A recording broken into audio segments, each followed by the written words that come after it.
Good morning, everyone. Greetings from the Institute of Global Professional IGP Bangladesh. Greetings from the Institute of Global Professional IGP Bangladesh. Thank you all for joining us and staying with us till the end. Honorable Knowledge Seeker, today I am your host for the morning. My name is Yarni Sato Choudhury and I am from Bangladesh. We are Knowledge Seeker. I am proud to be associated with IGP as a global member. IGP, a non-profit organization, is a social and ISO certified international training institute. In 3 years, we already served 3 million knowledge seekers from 100 plus countries. IGP is internationally recognized and globally accredited. We are connected to more than 250 plus profession and 4,500 plus organizations. Institute of Global Professional, IGP and ISO 9001, 2015 and 10002, 2018 is the training faculty for skill development, which was found in 2020 and is generating competent candidates to meet demand in the global labor market by providing professional qualifications. The Institute of Global Professional is an educational institute that provides social work globally recognized and equitable. We serve as student and community resource providing holistic social work and education. We believe that it's not effective to increase one's skill just by acquiring formal education. So we provide effective training and consultation to generate professional generation all over the world. We distribute our services locally, nationally, and internationally to students, job seekers, job holders, and also for learners through respective campus location and distance learning platforms. We are an occupational and dependable institution. IGP is one of the famous online institutes from all over the world. Our vision is education is not a business product, it's a part of our human race. Based on our vision, and we are trying to reach all corners of the world for free webinars, seminar, courses, awards, quiz competition, mentoring, and counseling tips. On the other side, we are also trying to serve more than 100 premium services for free like create own portfolio website, resume builder, cover letter, motivation letter, and wall knowledge platform for gathering general knowledge which can upgrade all day. Kids learning games website, free courses, converter sites, and many. We have to empower youth to learn to meet their expectations and dreams and become highly skilled people. We implement several trainings, programs, webinars, and offline online courses for youth and learners by professional trainers, speakers, and coaches. Our sessions are conducted by globally renowned professionals to develop all kinds of youth and to promote the education of their abilities and personalities. To ensure excellent and in-depth instruction, we arranged with qualified trainers, speakers, and instructors. We extend free services to more than 3 million knowledge seekers in the last 3 years. We have applications with universities and organizations in 70 different countries. Virtual moon signing with many colleges and organizations have been accomplished. We are keen to create a legendary generation of future scholars and citizens who will be accountable. We are constantly prepared to assist all knowledge seekers with valuable service. Spreading knowledge is a crucial for the instead of global professional. We believe that knowledge is love, light, and vision. So we try to understand the needs of today's generation and we serve them with good research and practice methods. We must have a genuine concern for the learners.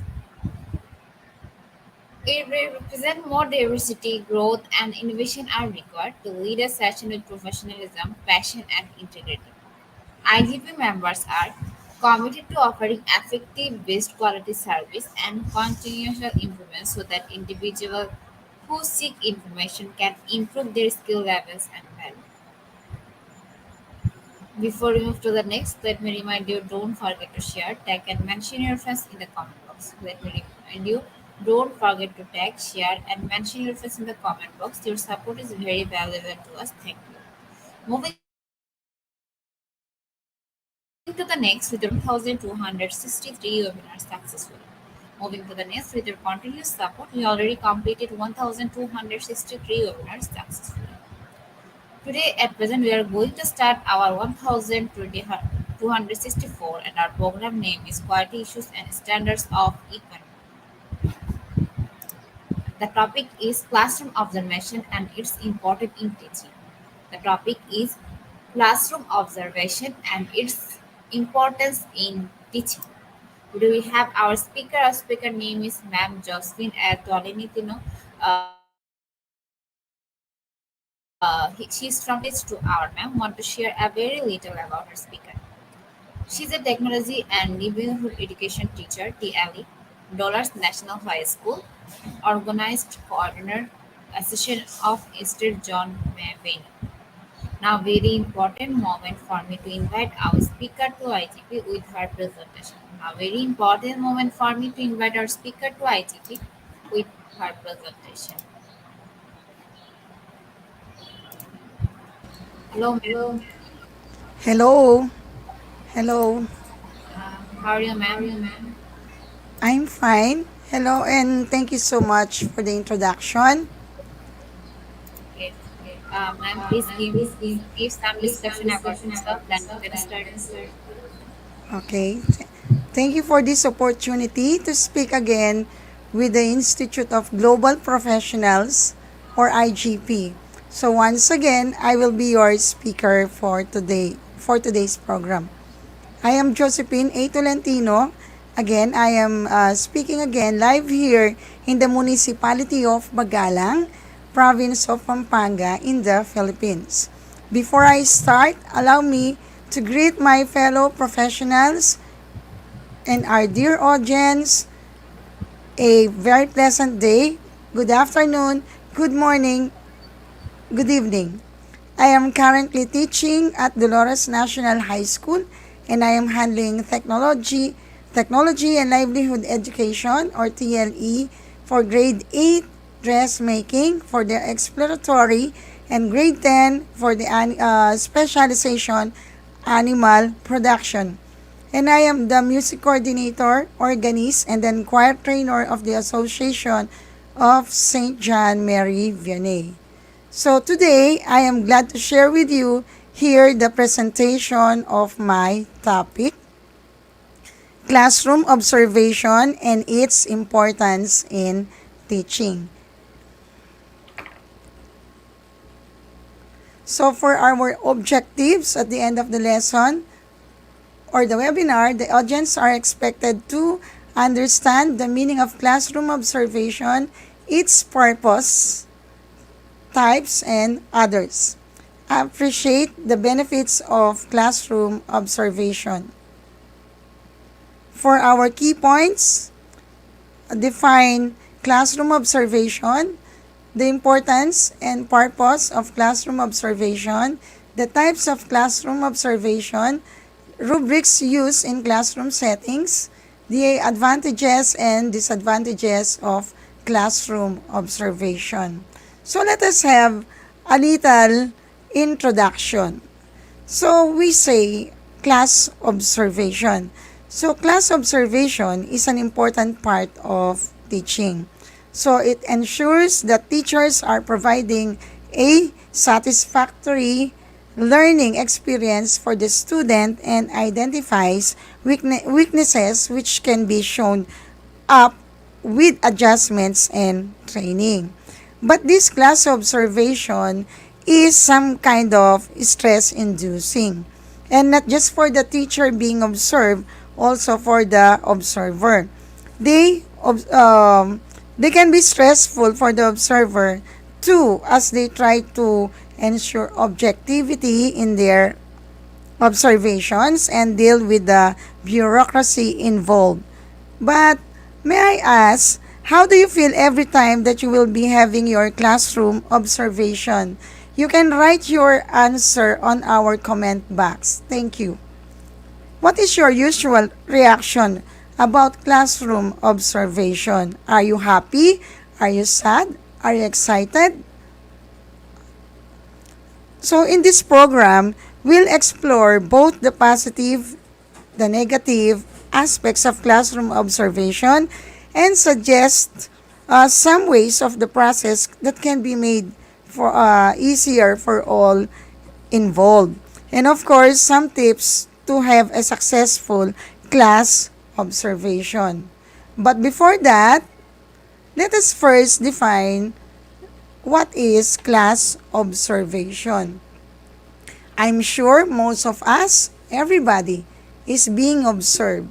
So when you say classroom observation, when you say classroom, this is the environment wherein teaching is being done. The imparting of knowledge of the teacher is being done. So definitely there is an interaction when it comes to the knowledge or interaction, and of course there is what we call the teacher who will be the one who will be observed. So when you say observation, when you say classroom observation, a classroom observation is an act of watching a teacher's performance in their classroom or learning environment. So here, we say that classroom observation are a quantitative way of recording and measuring teacher behavior and mastery by systematically watching and recording them in action. Here, while the teacher is teaching in front of the class, everything is being recorded. How she or he interact with the students, how she or he gives instruction, it depends upon or what kind of activity. So in case, once the method of conducting of observation has been decided, the teacher should be informed in advance and a time agreed for the observation. Yes, I know whenever we are being observed, we set the date of observation, the time, what topic will be, what subject area we are being observed. Although this is regarded as a good practice, there are those who say that an observation should be conducted without forewarning. Do you agree with that? Do you like that? That you will be observed without any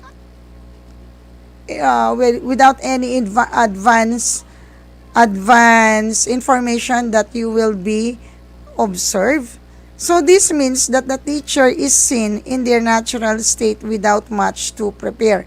So if the observation will not be announced to the teacher, the natural state without much time to prepare. So there's no need that for the teacher, uh, on the spot, the teacher will be observed. Do you agree with that? The observer, of course, should sit at the back of the class and as obtrusive a presence as possible and avoid becoming part of the class.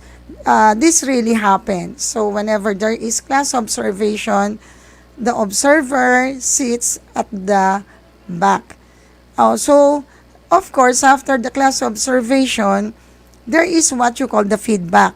Feedback from the observation given in a timely manner and no more than 24 hours after the fact.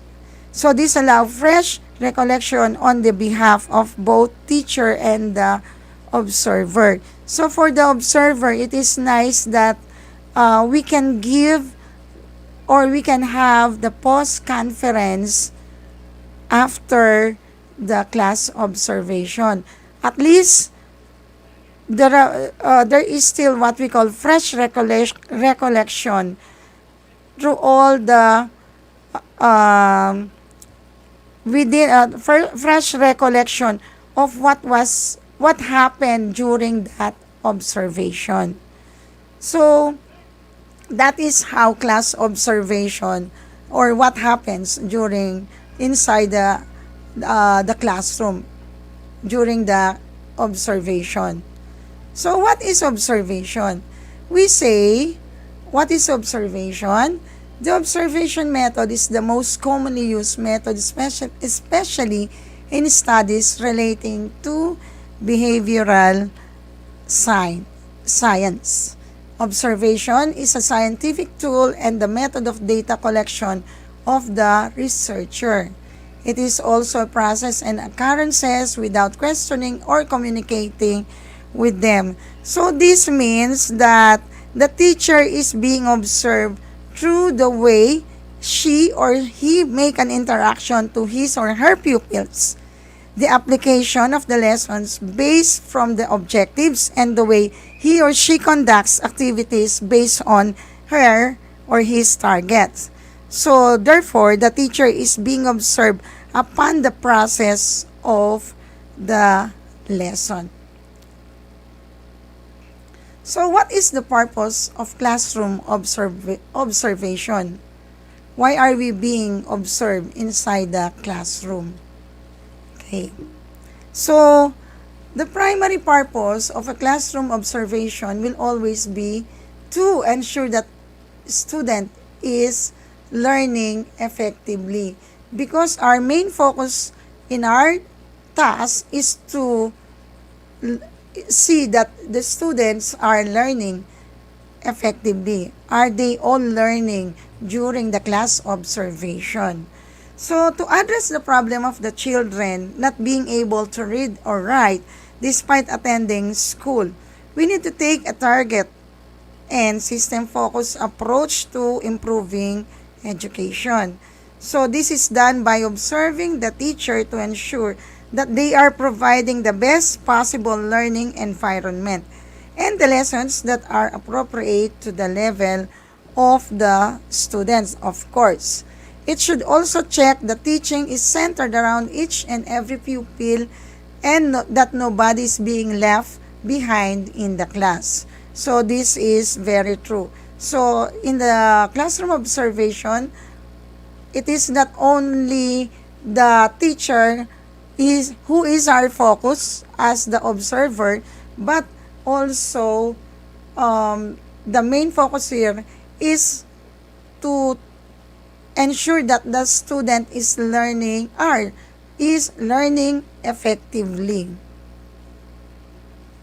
So another purpose of classroom observation. So for the teacher, of course, when we are being observed, we will going to receive feedback from objective, experience observer. Of course, one factor here, when you are an observer, you have to be trained, well trained. And next, engage in context-specific discussion about teaching delivery with the observer. So as states here that train future teachers and give them an opportunity to see the practical of what they have learned. Of course, here, the observer must be a well-trained teachers so that every one of us pass in the classroom as a beginning teacher. That's why we know what is really happening in the teacher, what is really happening in the classroom, I mean.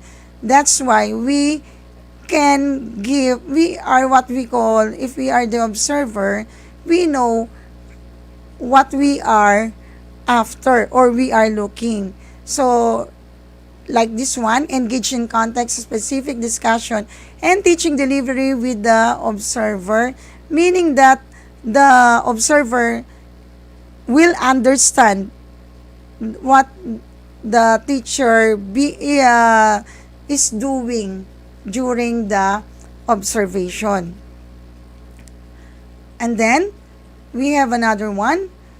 The purpose of classroom observation. Through classroom observation, observer can see three aspects of the teaching learning system. First, the input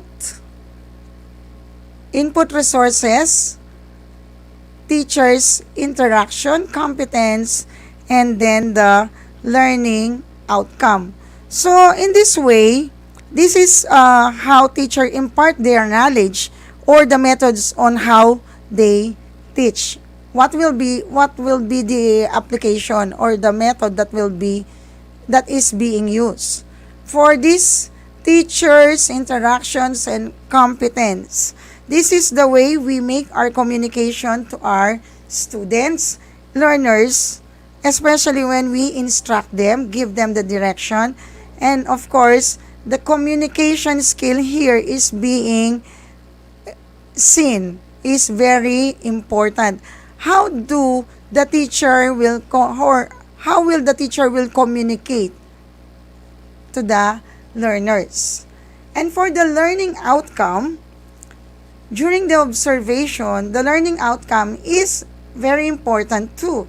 This is where we see that the method used is effective. Another purpose,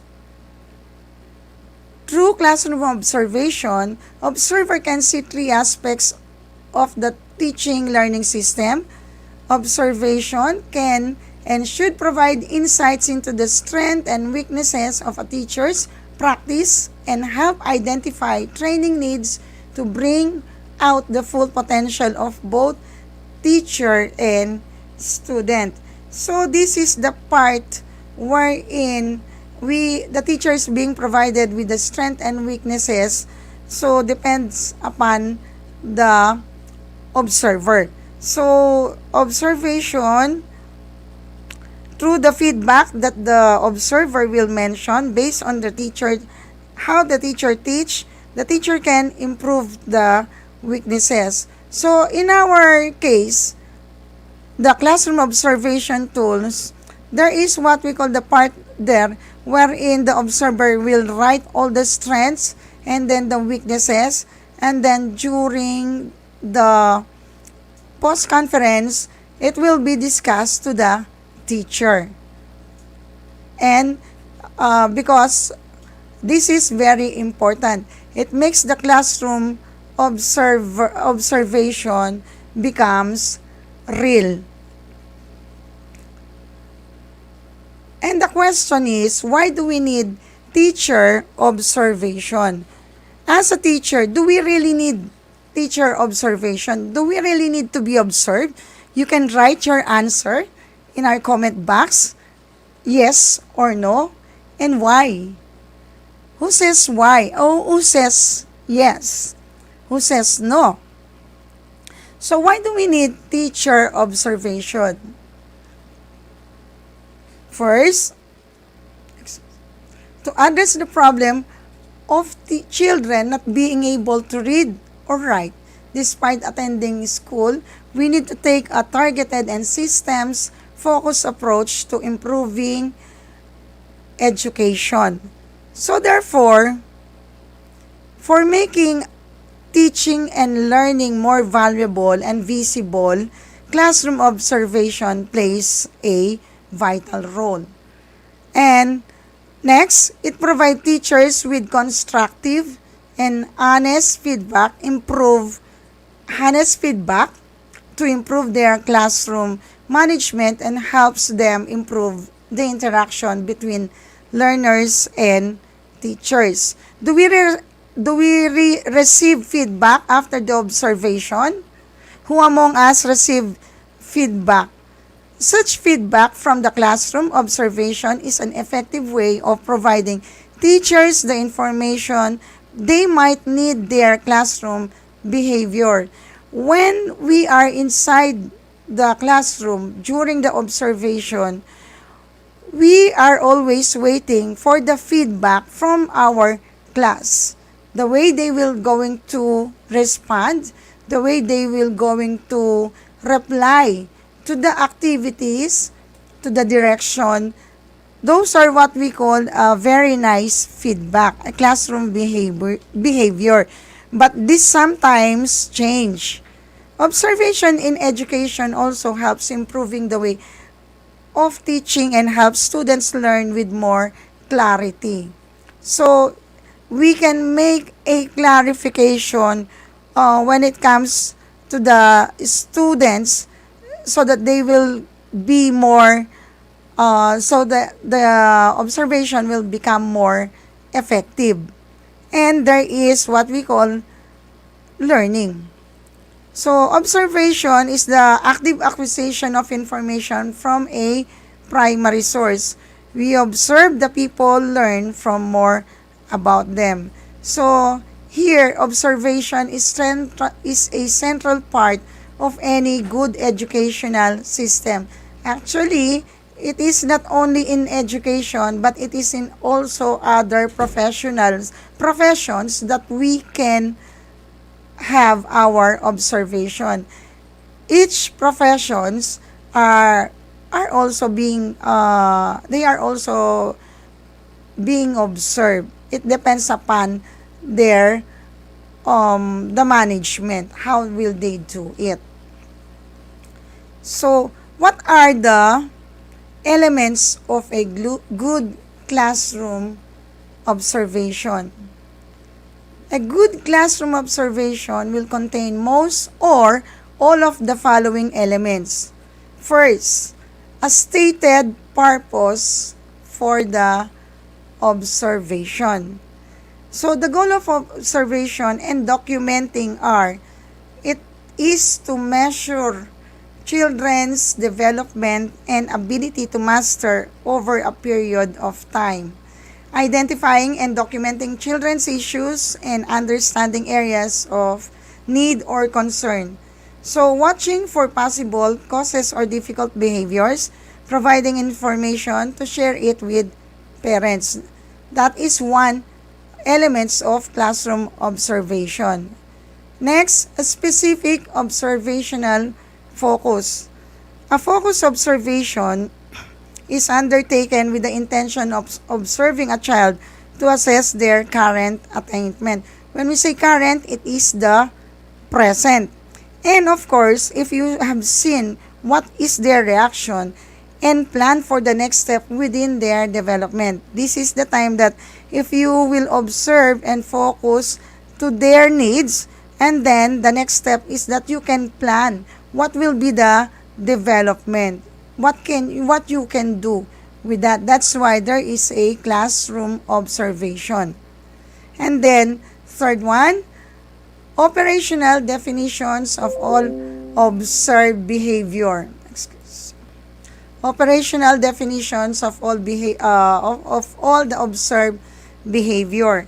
So what is this? An operational definition of behavior describes what the behavior or behaviors of interest look like in a way that is observable, measurable, and repeatable. behavior has validity only if it enables observer to capture what the behavior is and what it is not. This is the most challenging part because we are talking about the behavior. How will the learners will react? How will the learners will say something during the observation?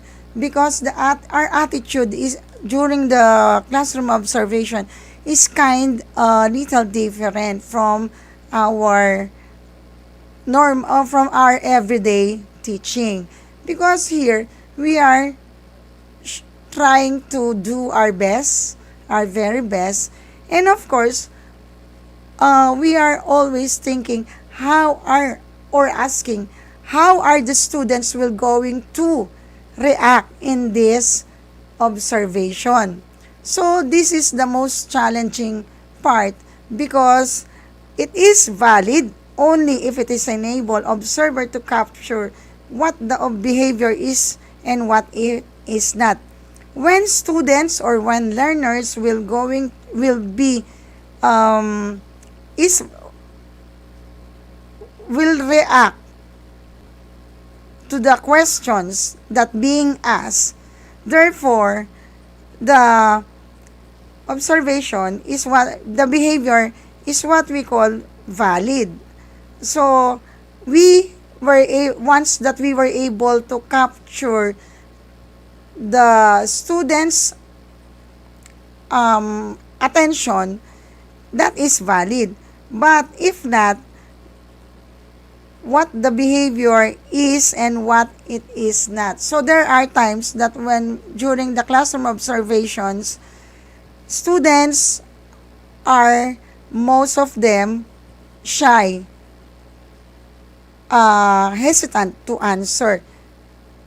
And also, if you are the person or the teacher in front, if you do not have much you do not have the communication skills more or do not master the topic well, you cannot even communicate very well with these students. That's why it is not becoming valid once the reaction is not does not reach to your expectations. So the training procedures for observers. So do you need training procedures as observers? In our classroom observation tools, it is per specialization. Let's say if you are the home economics and technology department head, and then there is one master teacher who will going to observe, or sometimes you will be joining by the principal, but most of the time there are only two who will going to observe you. If the non-major will going to observe you and there is no department head, there is only the master teacher, the master teacher will be the one who will going to give you the ratings. Okay, so why is it important to train observers? It is enough to provide evaluators with instruments and procedures. They need quality training to be able to use them effectively. Equipping observers to provide accurate and meaningful feedback through rich conversation is essential for improving teaching and learning. To make full use of this teaching improvement tool, we need to ensure that observers are trained to make valid judgments and provide valuable feedback. Untrained evaluators may be more harmful than beneficial because if the untrained observers will going to observe you, they will be looking for something on their standards, and then once that you were not able to they will not able to see it, they will going to give you low scores.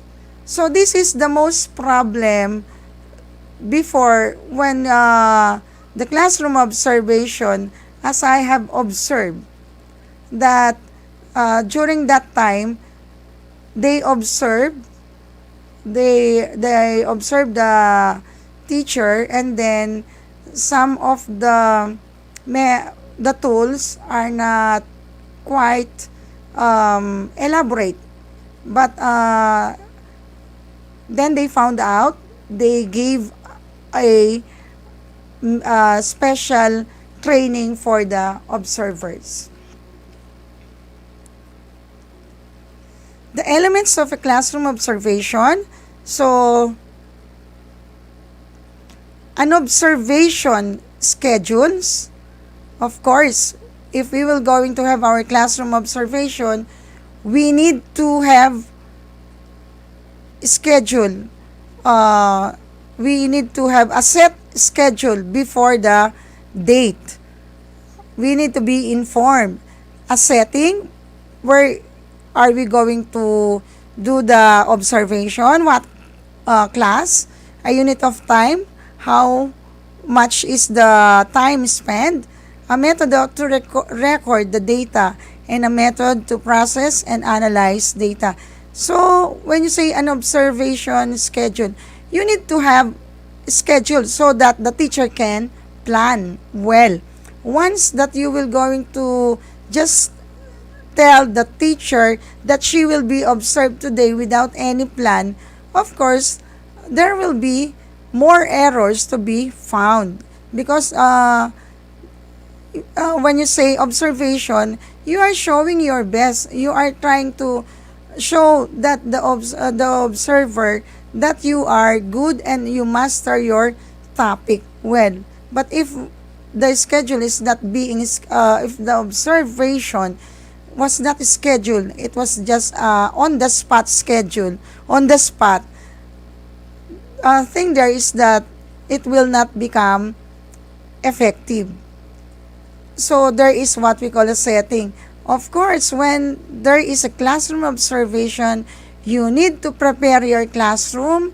You need to prepare everything, the students, the chairs. You need to check on everything, the settings, so that when the observer will come, one factor they will going to see that there is a conducive learning environment. And of course, the unit of time. How much time are we going to use? So the unit of time is very important. So if you say only 1 hour, that is the time that you will going to spend to use the classroom observation. So everything you have to plan, the way you give activities. So consistently, how you will going to plan, it depends upon your activity. And then a method to record the data. Of course, you have your tool. So in us, we are using our classroom observation tool. Of course, for the proficient teacher, that is teacher 1, 2, 3, we are using the green one. And then for the blue one, we are using the for the master teacher, the color blue, the classroom observation tool. So both are being used in recording the data. So what should be taken into consideration? Very important. As we know, we do not just observe, but we make a recording what the instructor is doing and saying. Here, it is included the time started, how the teacher how the teacher moves, and everything, and what the students are doing and saying, the interaction between the teacher and the students. So everything is being recorded. That is our evidences, or what we can use those records as our means of evident means of verification during our evaluation. So there are different types of classroom observation. Which do you prefer most? But all of this type of classroom observation are all helpful to us. So when you say formal education, a formal evaluation, a formal classroom observation example might involve an administrator dropping on a teacher's classroom during a specific lesson.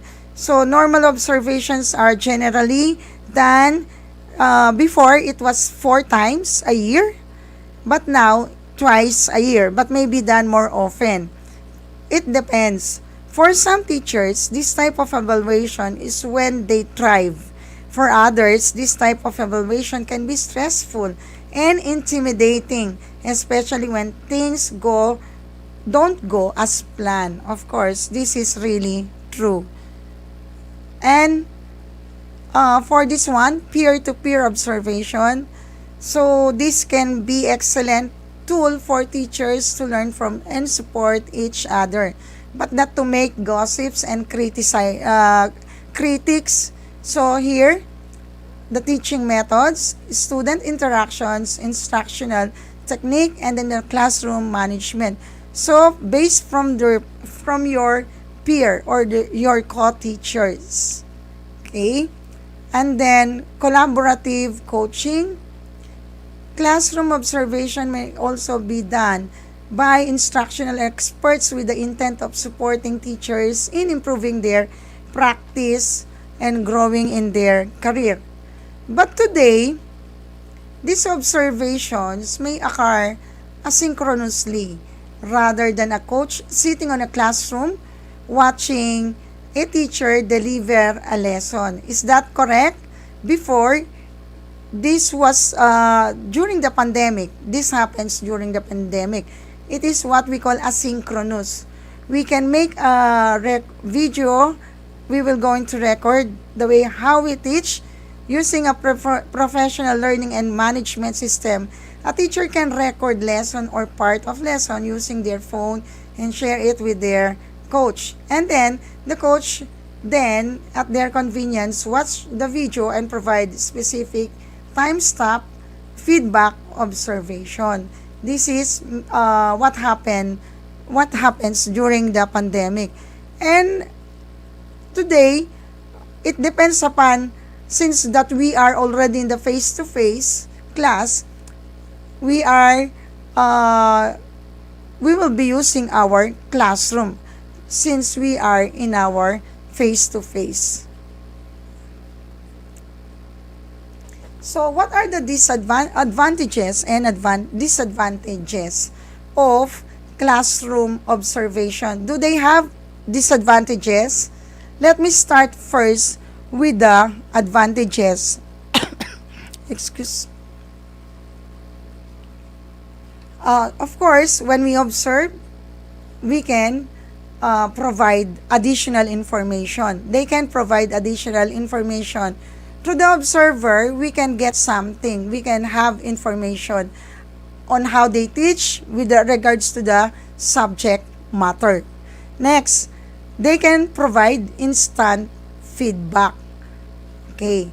So while general and specific education teachers are often the focus of classroom observation, due to the lack of experience, any teacher can stand to benefit.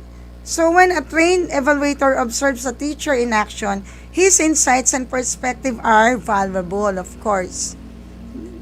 That is, we can provide an instant feedback.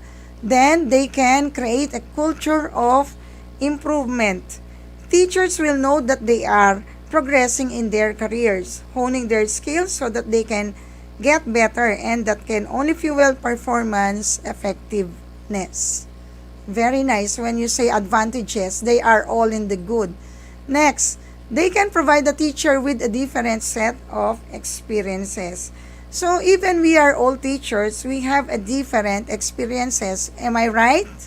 Of course. That's why an observer's feedback can be valuable.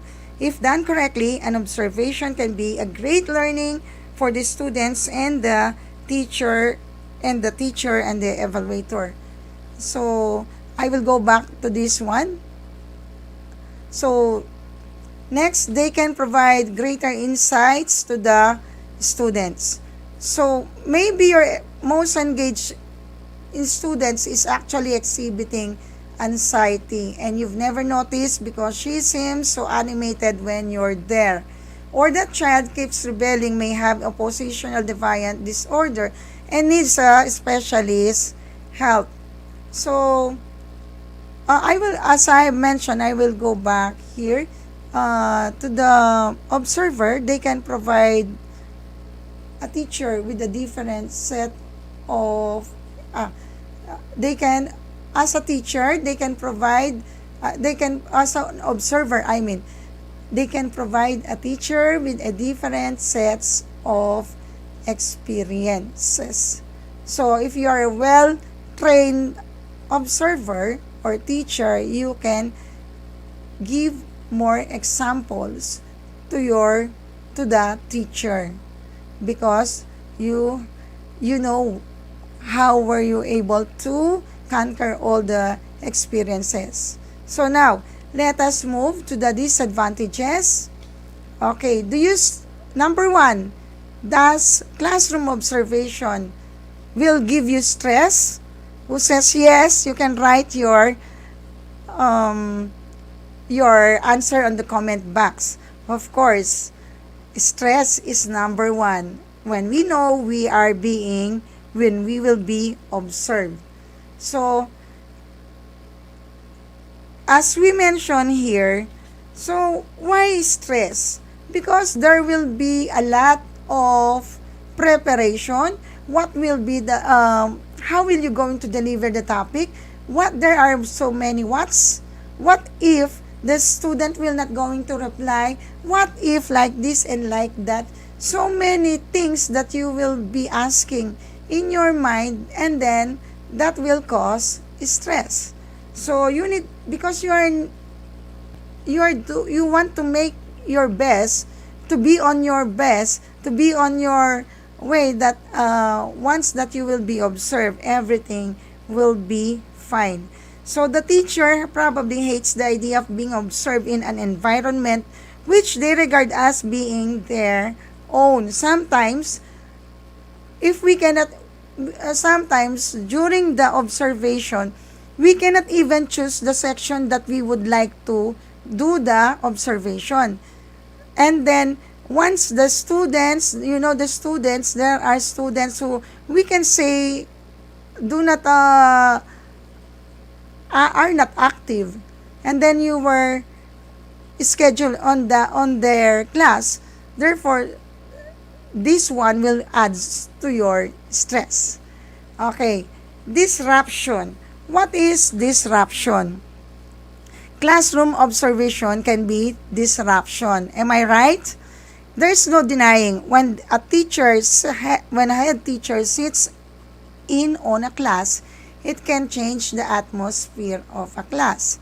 Students may feel reluctant to be as open in the face authority. So this time, both of these there are changes when we are having our classroom observation. The attitude of the students who are always answering, who are always raising their hands, this time they will not going to participate because they are shy. They are being they don't want to involve they don't want to be involved in the activity. One disadvantages, because most of the students are active when nobody is watching us.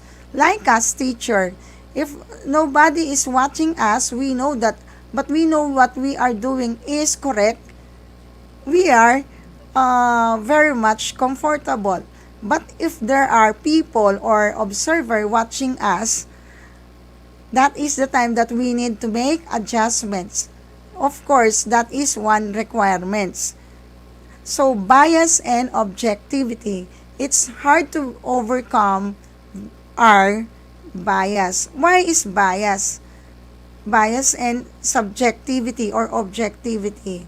It doesn't matter where in the world you are, in which field you work, you'll encounter a certain amount of bias and subjectivity. And in teaching is no different. If the older doesn't agree with the teaching methods, no matter how effective, this will reflect negatively on their assessments. So once the observer is observing a young guns, when you say a young guns, the new teacher, then the older will going to look doesn't like their methods. Definitely there will what we call reflect negatively on their assessments. Apart from these people, often hold grudge are of affected office politics. So this is especially damning when conducted formal assessment. So this is really correct. So a rare day off. Apart from this teacher, like everyone, have off days. Maybe they're feeling ill or had an argument with their partner or have simply had a restless night. So this one will be observed, part of the observation, and it can seriously affect the results. So there is a time that you know you will be observed and then suddenly you will feel ill. There is hypertension that you will, this is very common. Okay? And then they can be unreliable. What we mean here, the feedback. And then 6, they can be inauthentic. Of course, there are what we call alternative ways of conducting classroom observation, as I have mentioned, in order to avoid there will be a minimal stress to the teacher. So all you have to do is you just record it, do it in an asynchronous way so that the person, the observer, or your head teacher will not going to be stressed sitting on 1 hour, and then she will just going to watch the video and then write the comments or the feedback. So here are the tips of classroom observation. What to do when you are being observed, especially this time COT or classroom observation is already real. A, cultivate the right mindset that you will be having your classroom observation. Always focus and plan and prepare for observation. Give teachers the following relevant information at the start of the appraisal cycle. The amount of observation, duration of observation. Here, there must be what we call there will be a communication between you and the department head or your leader, so that you will know what is your target. And then for the tips of the classroom observation, so arrange the pattern of classroom observation with the teachers and union reps. Ensure that teachers to be observed are notified at least 5 working days in advance. How many days are you going, or you as a teacher, we as a teacher, we need to inform our leader so that she can make plan of it, the observation. Arrange for all observations to take place at a time agreed between the teacher and the observer. So if you say that your time is 8 o'clock a.m. in this kind of room, so you need to be there 30 minutes before, so that for the preparation, so that you will not be in a hurry. And then ensure that there is a reasonable amount of time between the classroom observation regardless of the observation purposes. And another tip, ensure that classroom observations observer has the appropriate training and professional skills. As I have mentioned before. So undertake classroom observation, provide colleagues with constructive oral and written feedback and support. Next. So the classroom observation, yes or no? What do you think? You can write your answer on our comment box. Thank you. And then have a good reason for performing classroom observation. Too much and it could be more detrimental than beneficial. Too little and it might not make much of an impact. So with this one, words from the wise, education is not the filling of a pail but the lighting of a fire. From William Butler Yeats. So I hope you have learned something today from this webinar, classroom observation, and its importance in teaching. So if you want more of the discussion, you can check the reference from my slide which you can access online. Thank you very much, and please, if you have some more time, help me fill out the evaluation form from the presentation. Our good facilitator here will send the link for the evaluation form. Thank you.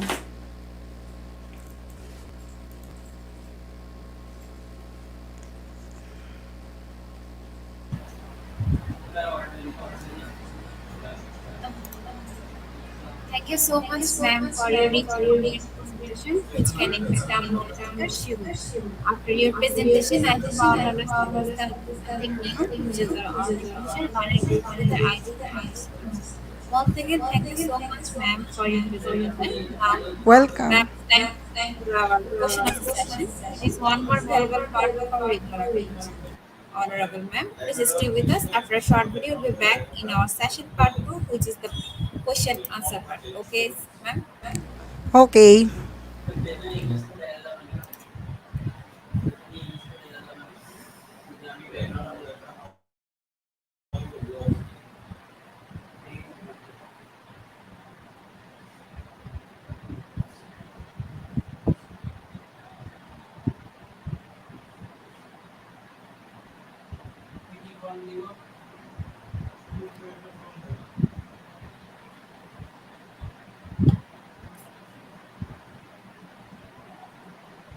Dear IGP knowledge seekers, time for our question answer session. After a short video, we'll be back with our question answer session. You can ask as much as you want to know from our speaker. After a short video, we'll be back. So please stay with us.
everyone. It's time for our question answer session.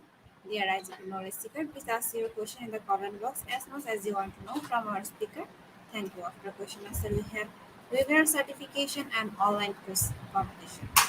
Dear IGP Knowledge Seeker, please ask your question in the comment box as much as you want to know from our speaker. Thank you. After question answer, we have webinar certification and online quiz competition. Let's welcome back our ma'am. Once again, welcome back, ma'am. Yes, ma'am, I'm here. Our first question of Siri. Do we really need classroom observation where we have too much paperwork to do? Yes, ma'am, Cherry Biluan. Thank you very much for that question. Yeah. So you are asking if the classroom observation is really, are we do we really need to do it? Yes, of course. Because it is part of our professions that we need to make our our teaching be evaluated. And of course, in everything that we do, we need evaluation. With the paperworks that we are doing, maybe those are what we call the means of verification. So this is how our work as teacher today.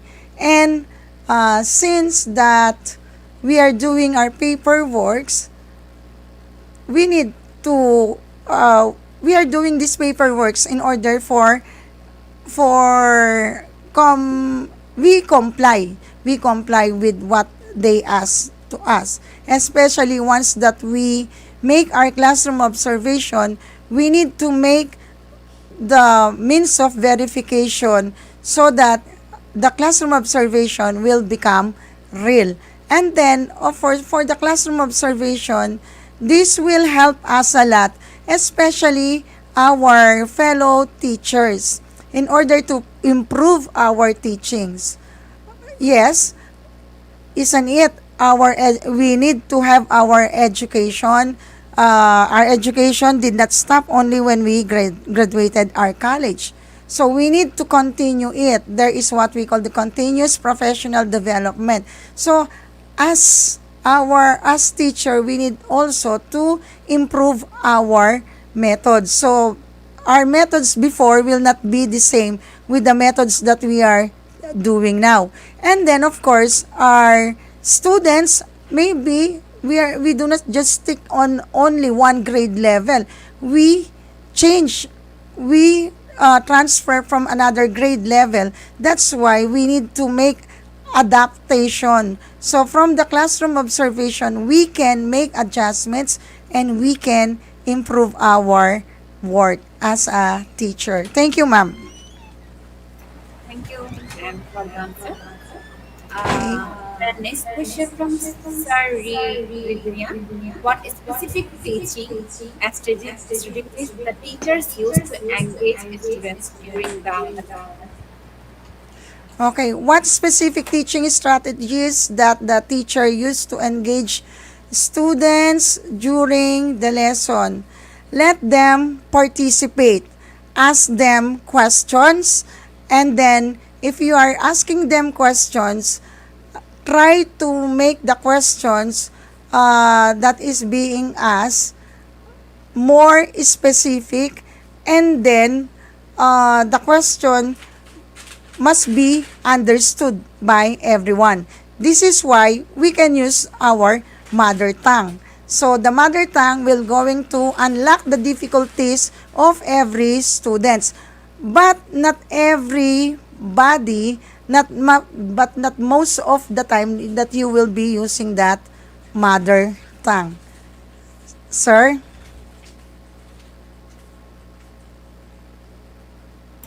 Thank you, ma'am. The Welcome. next question from Facebook is that I believe in classroom observation, but is this what we need today? That learning gaps. we really need it today, ma'am, sir. So, classroom observation is very much needed. So, since we are facing the learning gaps, this is the chance that the observer will write the points, the weaknesses, and then the strengths of every students, or I mean the teacher. The teacher. And of course, the teacher can make the adjustment, can develop or can improve the way or the method he is or she is using. So in here, with the feedback which will be given during the post conference, so the gap now will be a what we call the we will not going to face the learning gaps. And then learning will become more effective because of this classroom observation. Thank you, ma'am. Yes. Uh, then next question from Monica. Good afternoon, ma'am. What can you suggest to lessen the disadvantage of classroom observation? Very nice question, Ma'am Monica Huete. So, as teachers, let us make our everyday class an observation time. Every day is always an observation period, so that the time that we will be observed, our stress will become lesser. So there will be no disadvantages if only we are doing our work in a systematic way. We plan everything. As we know, at Friday we are already passing our DLL or the lesson plan or whatever plan that we have. And then if we have plan, everything will go smoothly. And then the flow, whatever the changes, you can adjust some of it. But as long as you have the plan, everything will goes well. So there's no need for us to think that we will encounter stress. And only if we will do our activities, our, let's say, the requirements on time, we will not be in a hurry, or we will not be having our stress that will cause disappointments. Because here, everything must be in order. We need to think ahead of time. We plan, that is ahead of time. So if we will just going to enter in our classroom without any plan, of course, our class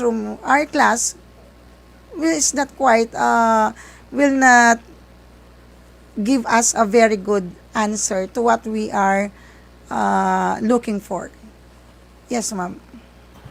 Thank you, ma'am. The next question from Crystal Cat. Sometimes the observer to give their feedback within 24 hours. Is it Yes. okay that they give it at the end of the school year? So when we say feedback, after, isn't it when we have our, you will going to be observed today. Currently, you will be observed today. So within 24 hours or the day after, we can give still consideration, or the week, that week. But not to give it at the end of the school year. They give it after the observation in order for the teacher to improve, to develop, to plan, uh, to plan. And then it is not good if it is not good if they will going to end at the end of the school year. How are you going to improve? How will you going to see your weaknesses? You mean to say, let's say the class will be on August, and then and then at the end of the school year, that is the time for you that you will going to hear the comments, the weaknesses, and then how are you going to improve. And then during the whole year you are teaching, doing that every now and then, but not knowing that they are not correct. So feedback must be given within 24 hours, or maybe 1 month or 1 week. 1 week, but not the end of the school year. That is already not reliable, I mean. Yes, ma'am. Thank you. The next question from Facebook users: since some of the observers have their own standards viewing the CO, how can you say the CO done effectively? Very nice question also. Of course, when we are having our classroom observation, the result, we want to hear the result that we have done it effectively. So we can say that the classroom observation was done effectively.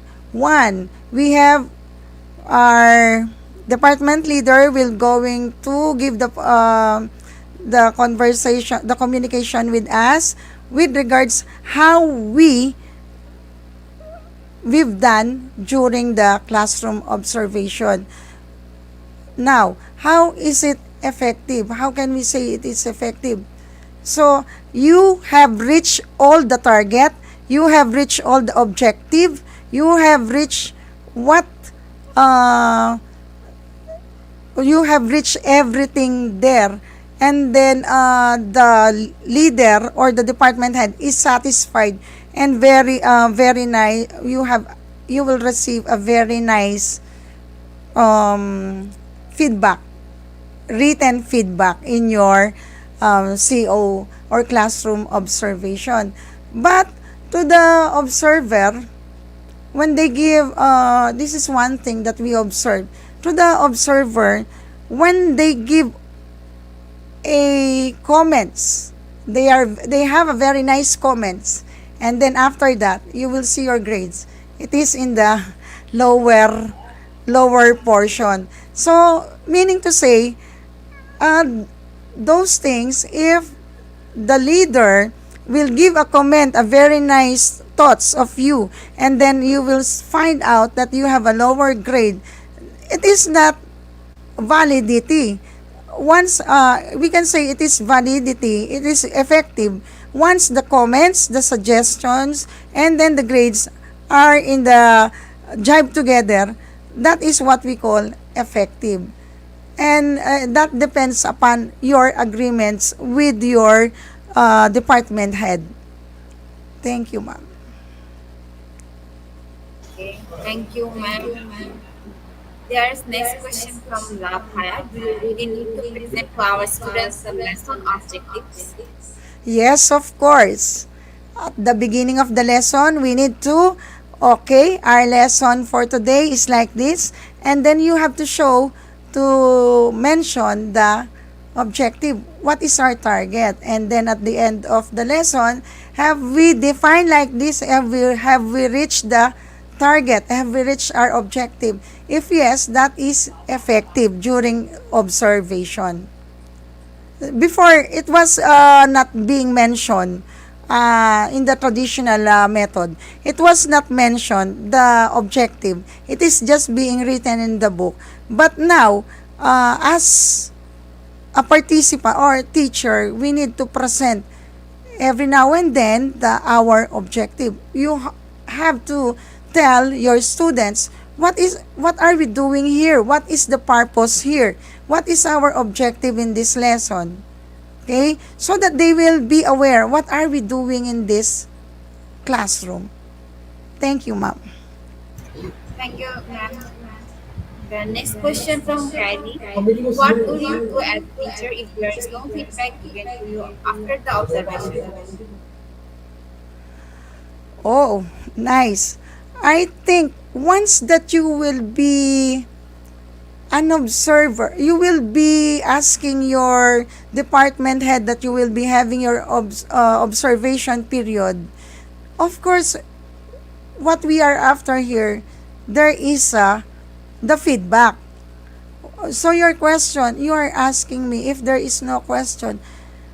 Therefore, if there is no feedback, is two-way, what we call two-way. When feedback, there is a silent feedback, and we do not call it a noise feedback. When there is a silent feedback, we do not know, we will be asking ourselves what will be there, what is their feedback. So for us teacher, the reason why we are having our classroom observation is that we can hear feedbacks.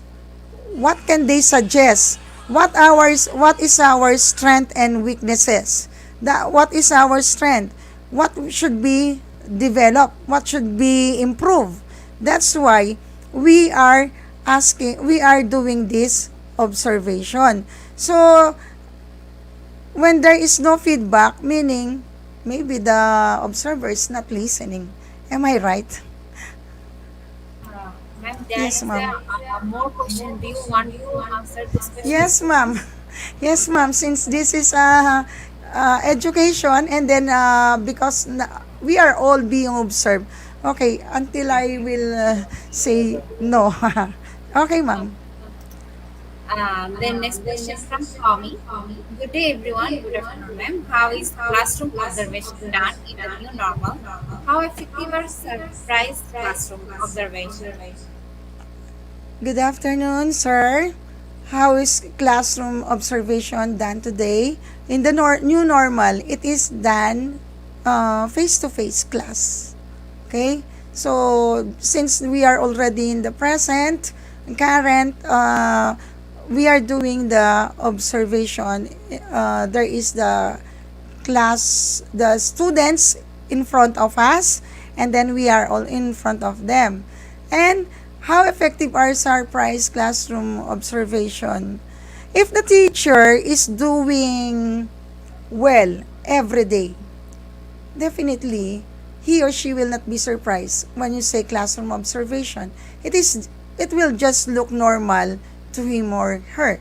But if there is what we call a classroom observation, surprise, like that, of course, the teacher is not, if it is not quite ready, the result will not be quite good. Therefore, that is the normal situation when there is no observation. Everybody of us are like that. When there is observation, we are doing well.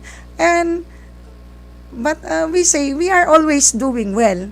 I do not say we do not do well, but we are doing well every day. But how effective when we are being surprised during the when there is a classroom observation? Sometimes classroom observation, surprise classroom observation, we are being caught in a surprise that we do not have something, we are not ready. This is very different, of course. Of course, when we are being observed, everything is well planned. We all have the materials, and we have the PowerPoint, whatever the materials, the tools. So, what we are after here, and then the question is, that is normal. Surprise classroom observation, that is normal. So, just like if the principal pass by, that is normal. That is, they are doing their job. So, as a teacher, we do not need to get mad with this kind of situation, because it is our task to go inside the class, to go in the school prepared, so that when the supervisors will come, we will going to show them the ready lesson plan. So at least when they come inside, we are ready. That is what we can say. Even if it is surprise, we can show the lesson plan on time, and then they will not make any comment. Thank you, Sir Flomi. Thank you, ma'am. The next question from Carol. What is the most effective way of accessing a classroom observation in terms of the level of transferring knowledge to students? In the observation was rehearsed or scripted? Um, Effective way of assessing a classroom in terms of level of transferring. From the time that you teach, you need to um, cause you need to teach your children, the students, that so doing them do the right thing always. That's why when observation comes, although it was rehearsed, you will tell them, oh, in this part we will going to do this activity like this. Orient them, but not rehearse or script. Give them script. Once that you give script to the script or rehearse students, sometimes they are not yet you are not yet asking questions, and then they will going to raise their hands. That is is rehearse verse observation. And then or the script, sometimes you are not asking something, but they are the one who will going to tell you. It seems there is no challenge. What you need to do during the class, you need to orient them. Okay, we are, let's say, how do you answer in a correct way? Of course, you will going to teach them. Oh, if you will going to answer like this, you have to answer in a correct, like this and like. Although we are not grammarian, we need to check on their sentences. Oh, the smart way to answer is like this. Or the next time they will answer you, they will going to do that also. That is the most effective way. Now, the time comes that you will be observed inside your class. They already know what they will going to do, but not a rehearsed or scripted. Yes, ma'am. Thank you, ma'am. The next question from Marco and Jill. Good afternoon. Some of the teachers are presenting previous classes for CO. Does it still relevant as what you think CO or unauthentic? We can say that presenting previous lessons for the classroom observation, it is relevant, depends upon your agreement with the department leader. So there was a situation like before that we need to backdate the CO, the classroom observation. But as of now, since we are no longer in the pandemic, we can proceed with the current lesson. There's no need. Why do we need to choose? Why do we need to choose the topic? So, because if it is us or the student who will get who will be encountering problems also during the participation inside the classroom. Why not the current lesson? And then, of course, during this time, you have to orient also the students. But you can also say rehearse, but not give the script all in all. Okay, sir? Thank you, ma'am. Then next question from Giselle Rivera. In observation, is it important to have an observation monthly or quarterly? Or is it not erasing the teachers or additional burden to them? Before, the classroom observation, it is done 4 times in a year. Then today, it is only twice a year, 2 times a year. Because if I will going to make a comment on that 4 times in a year, the teacher uh, will will be a burden or additional burden to them. They are always having their stress because every day they are always thinking what will be the next part or the topic that they will going to be presenting. So not observation monthly, maybe for some school or the private, I do not know the private, for some school they are doing that because they have different management. Or is it not terrorizing the teachers or additional burden? It is really additional burden if you will going to do it monthly, monthly, pero but we are already doing it now twice a year, school year. Yes, ma'am. Then next question from Jerry. Ma'am, is it normal to the learners to use their dialect, mother or mother tongue during the classroom observation? I am currently teaching grade Filipino subject. Yes, ma'am. In order to unlock the difficulties of the students, we can use our mother tongue, but not most of the time, in order to make a clarification and then clarity to understand every lesson. Because now students, even though they are they are Filipino, having their Filipino subjects, it is very hard for them to understand Filipino. Even as teachers, sometimes we cannot translate it to Filipino because we are used to our mother tongue, or we are used to read English, especially if we are not English but we master that subject because at home we are speaking in English. That's why. But some of our students, they are not much familiar with the different words in Filipino. That's why we have to do it in a mother tongue, in our dialect too. Okay, ma'am.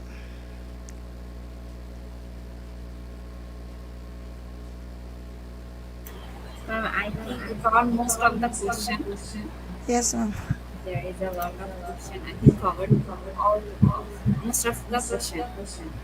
Thank you so much, ma'am, once again. Okay, ma'am, I just would like to say something to my dear audience. Thank you very much for your participation. I really enjoyed the program because of your questions and then your comments. I am inviting everyone that you can always watch IGP because here you will learn, develop your skills, and there is no payment. Education is free. Thank you, ma'am, and thank you, dear Welcome. audience. Uh, Once again, thank you so much, Honorable Ma'am. We have learned a lot from you with new topic. It will add some value to our day-to-day activity along with our academic and professional growth. Honorable Ma'am, hope to see you again with a new topic and a new day. Thank you, ma'am. Take care. Welcome. Take care too. Ma'am, you can leave. We move to the next webinar certification process. If you want to leave this, you can, ma'am.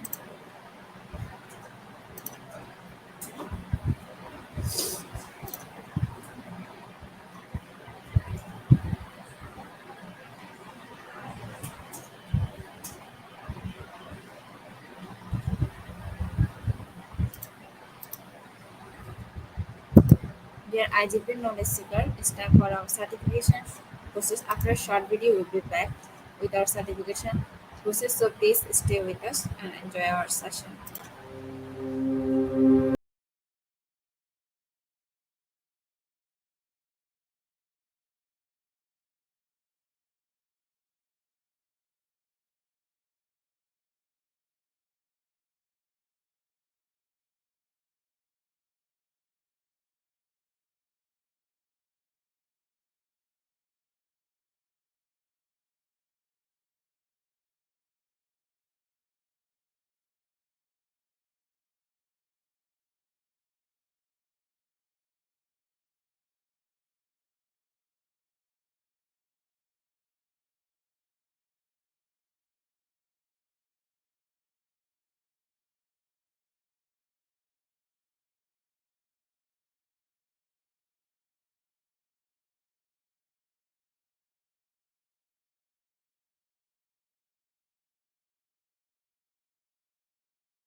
Once again, welcome back everyone.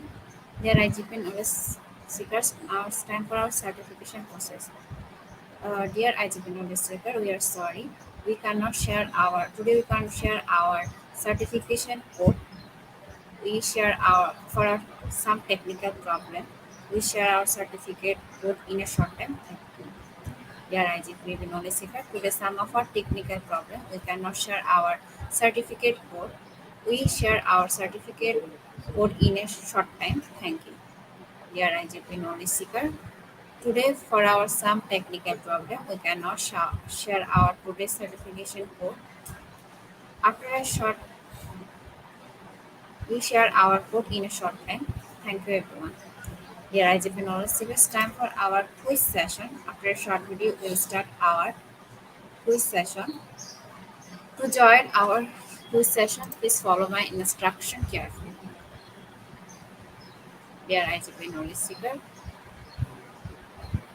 now time for the online quiz competition. To join the online quiz competition properly, please follow my instruction carefully. First, you have to go www.slido.com and find today's quiz or scan this QR code. And for direct joining, you have to enter the code, and the code is global IGP. And the code is global IGP.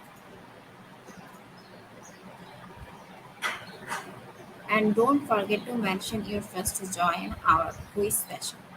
And don't forget to mention your friends to join our quiz session. After a short video, we'll be back. So please stay with us and enjoy our quiz session.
Once again, welcome back everyone. It's time for our quiz session. It's time for our quiz session. Um, it is easy to join quiz, but to mention your friends to join the quiz session. To join our quiz session, first you have to go www.slido.com. Then you have to enter the code, and the code is global IGP. And the code is global IGP. We'll pick your name from Slido, so join with your full name, which will be directly printed on your quiz certificate. We'll pick your name from Slido, so join with your full name, which will be directly printed on your quiz certificates. And the top 10 will be awarded with quiz comprehension certificate. And the top 10 will be awarded with quiz comprehension certificate. We'll pick your name from Slido, so join with your full name, which will directly print on certificates. And top 10 will be awarded with quiz comprehension certificates. Dear participant, if you want to join our quiz session, please first you have to go www.slido.com. Then you have to enter the code, and the code is global IGP.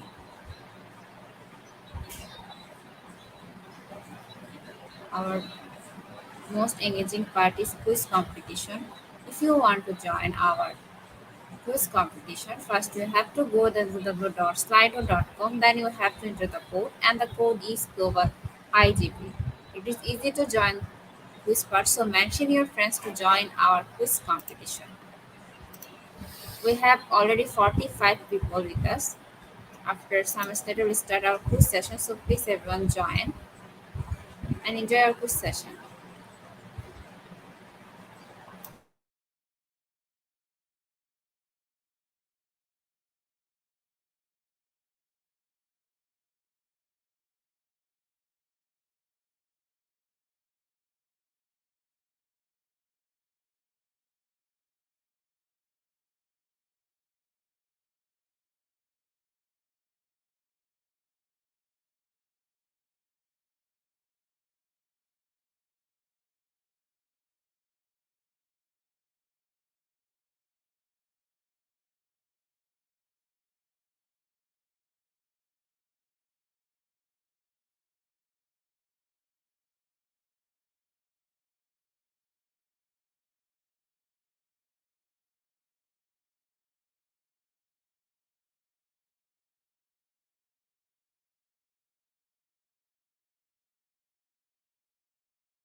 Already 60 people joined us. Now we start our quiz session.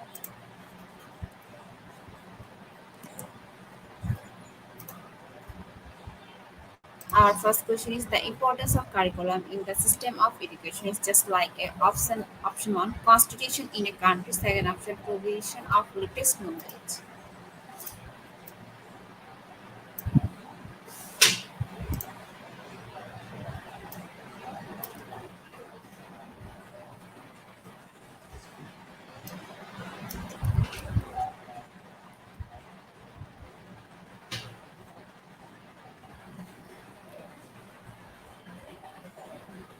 And the correct answer is option one constitution in a country, and 51% people are right.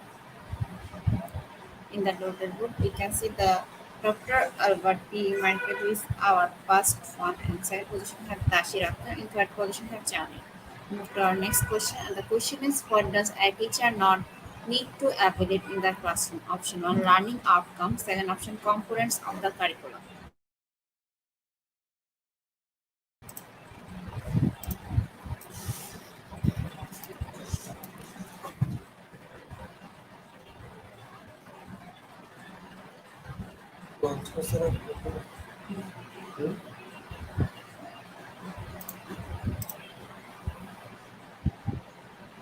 And the correct answer is option two components of the curriculum, and 87% people are right.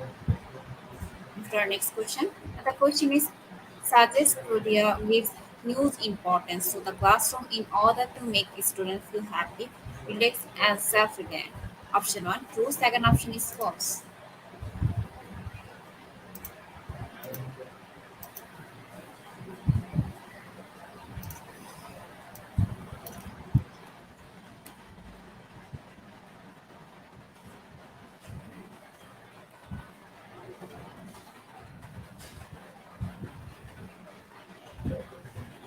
And the correct answer is true, and 88% people are right. Move to our next question.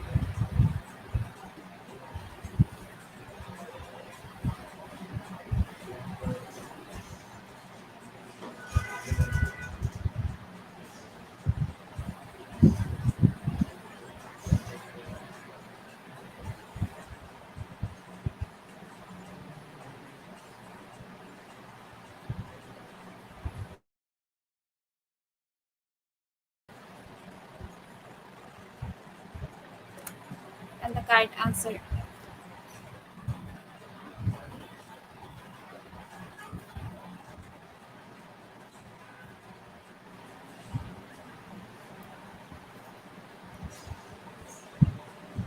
correct answer is true. And now move to the next question. One way to find out what is going on in the classroom is,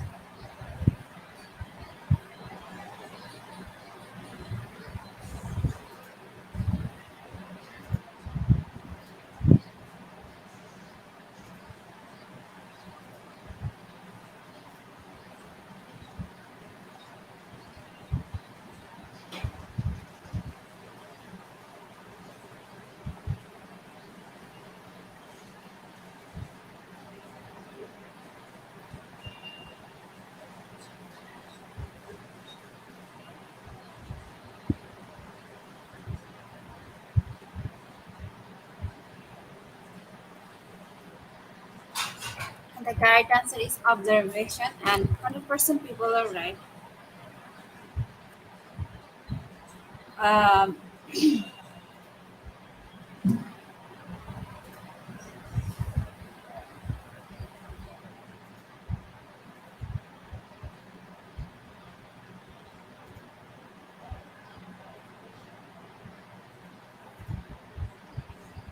and the next question is, which is not assistant while implementing cooperative learning in the classroom?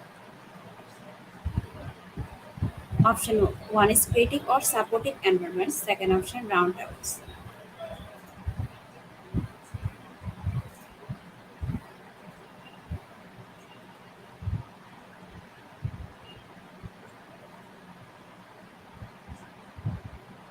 And the correct answer is round tables, and 78% people are right. After the next question, teaching a student in their home language can lead the academic success. Is it true or false? Teaching a student in their home language can lead.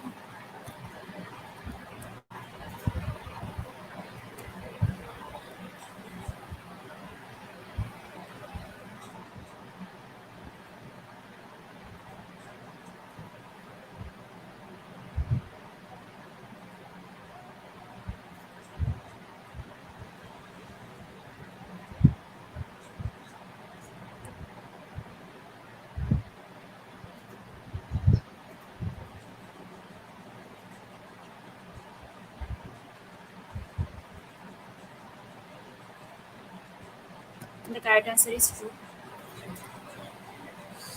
Our next question is, which of the following topic is most appropriately handled in the classroom through discussion? Perhaps after the next time.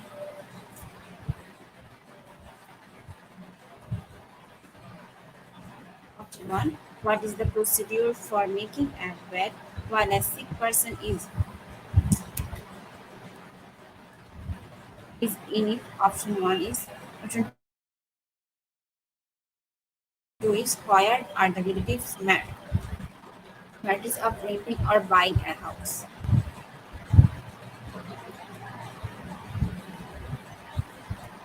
The correct answer is option two. Now move to our eighth question. Besides observation, interview, transcript, and field notes. Yes, sorry. What is also involved in a case study? Option or verbal and visual text. Second option is documents.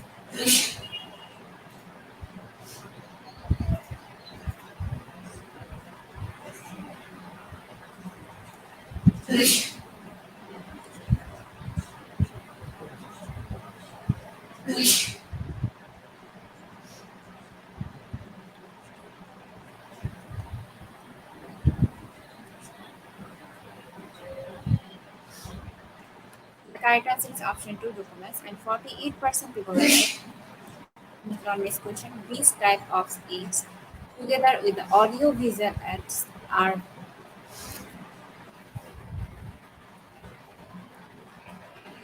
these types of aids together with the audio visual aids are proprietors for teaching language in the same way. Option one is audio aids. Second option, the multi-syllabus syllabus.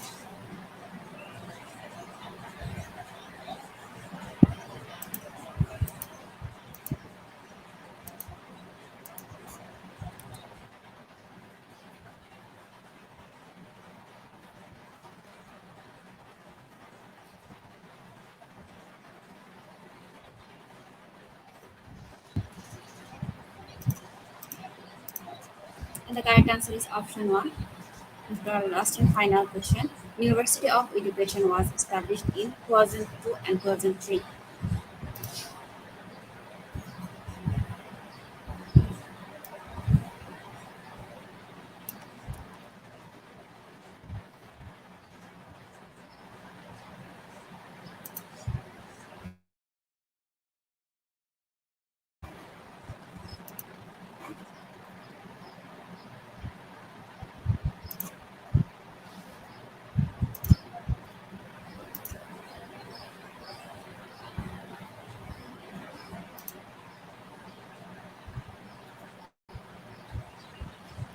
And the correct answer is 2002 and 85% people are right. Bangladesh Michelle Tarashina is our top one. Second position we have Vela. In third position we have Testena. In fourth position Videla. And fifth position we have Hidden January Sindhi. Congratulations, our top 10 quiz competition winner.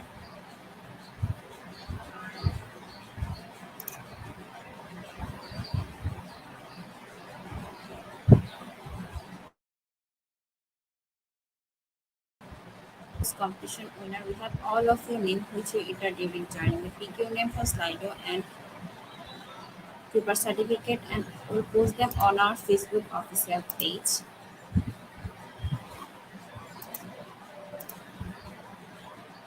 Congratulations to our webinar online quiz competition winner top 10. Congratulations again. Slide will take a few minutes for finalizing the result.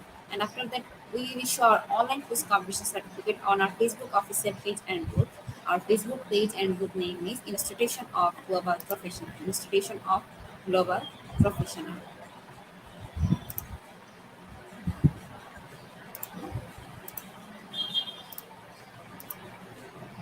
At the end moment of our session, you can sit properly, feed your skill, never stop learning, cause life never stop teaching us. Be happy and stay safe. See you again and again. We want your participation in our every program. If you want to live a happy life, type a goal, not to people or things. Albert Einstein. Before I say or hit the end live button again, wants to thanks to all IGP knowledge seekers for your active participation. As always, see the next session. Till then, stay happy and blessed. Thank you, everyone.